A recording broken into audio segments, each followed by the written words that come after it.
चलिए आगे देखते हैं, अब आगे समझते हैं। ठीक है, तो हम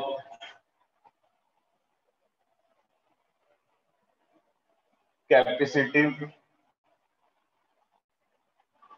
हम एसी सर्किट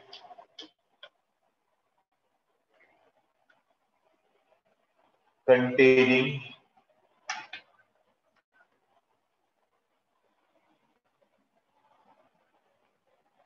capacitor only,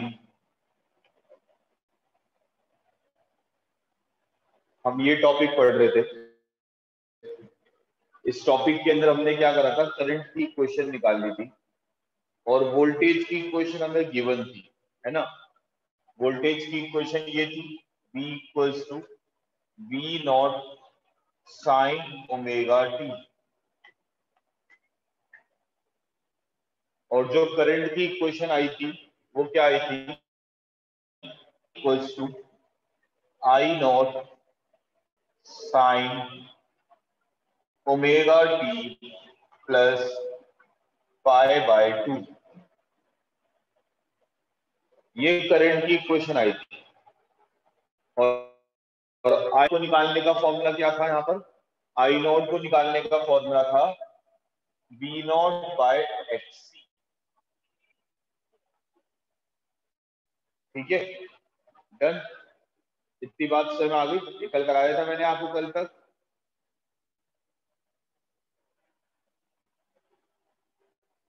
अब हमें क्या करना है आज, सबसे पहले हमें इसके अंदर जो दूसरी सब हेडिंग डालनी है, that is phase angle.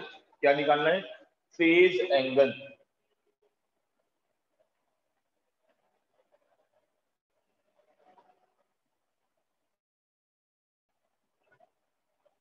Phase angle, phase angle कैसे निकालते हैं बताइए, कौन बताएगा मुझे क्लास में कि फेज एंगल कैसे फाइंड आउट करेंगे।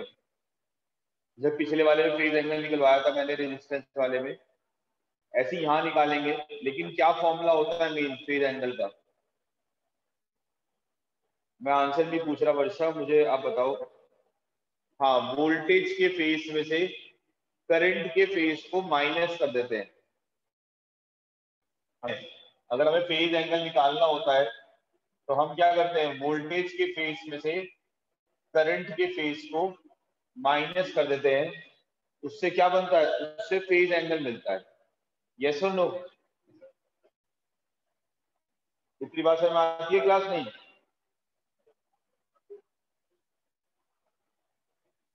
अब वोल्टेज का फेज कितना है, वोल्टेज का फेज है हमारे पास ओमेगा टी। वोल्टेज का फेज है हमारे पास ओमेगा टी माइनस करंट का फेज कितना है हमारे पास, करंट का फेज है omega t plus pi by 2। तो इसको हम माइनस कर देंगे।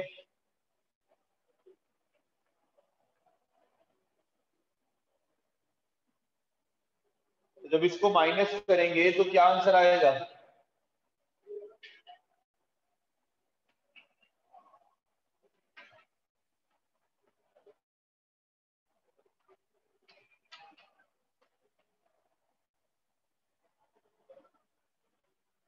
इसको माइनस करके आंसर आया माइनस पाई बाय 2। अब माइनस क्या इंडिकेट कर रहा है, माइनस इंडिकेट ये कर रहा है कि वोल्टेज लैग हो रहा है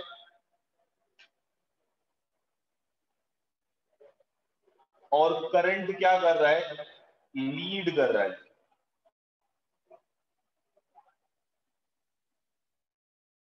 वोल्ट हो रहा है और करंट क्या कर रहा है, लीड कर रहा है। अगर आप ये भूल जाते हो कि भाई नेगेटिव का मतलब ये होता है, तो आप इक्वेशन में भी देख लो, यहाँ प्लस का पाई बाय 2 आ रहा है। प्लस का पाई बाय 2 क्या इंडिकेट कर रहा है कि करंट लीड कर रहा है, क्योंकि करंट में प्लस आ रहा है। प्लस का मतलब लीड होता है। हाँ, अगर वोल्टेज लैग हो रहा है तो इसका मतलब करंट पहले पहुंचा है। अब सर ये क्या मतलब हुआ, इसका मतलब ये हुआ कि हम वोल्टेज प्रोवाइड भी नहीं करी और करंट पहले हो गया। अब सर ऐसा कैसे हो गया, ऐसा इसलिए हो गया क्योंकि जो हमारे पास पैरेलल प्लेट कैपेसिटर है वो ऑलरेडी चार्ज है। जब वो ऑलरेडी चार्ज है तो जब आप उसे ऑल्टरनेटिंग सोर्स से कनेक्ट करोगे तो करंट वो पहले ही बना देगा, क्योंकि वो डिस्चार्ज होना स्टार्ट हो जाएगा। फिर वोल्टेज उसे चार्ज करेगा, फिर वो डिस्चार्ज होगा। इस तरह से करंट हमेशा वोल्टेज से आगे रहेगा। समझ में आई बात या नहीं?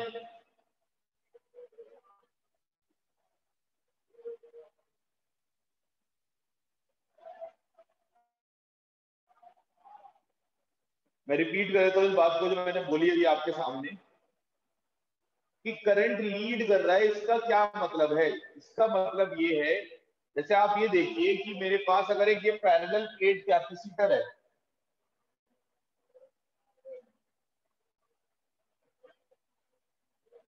इसको मैंने एक ऑल्टरनेटिंग सोर्स से कनेक्ट करा।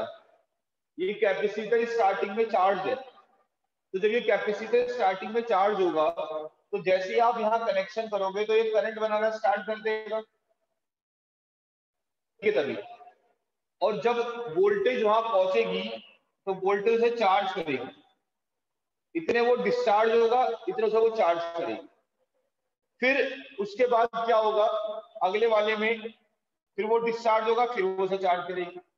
इस तरह से करंट आगे जाएगा, वोल्टेज पीछे रहेगा, मतलब करंट लीड कर रहा होगा। लीड का मतलब है टाइम वाइज लीड, ये नहीं कि करंट ज्यादा होगा।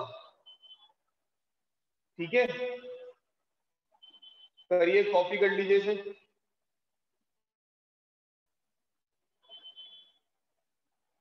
हाँ, कैपेसिटर का करंट लीड है।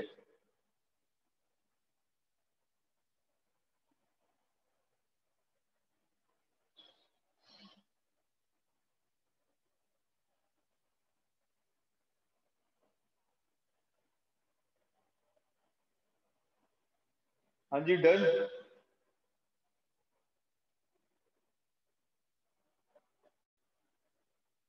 कर लिए सबने कॉपी? ये एंगल कैपेसिटिव सर्किट के लिए फेज एंगल कॉपी कर लिया।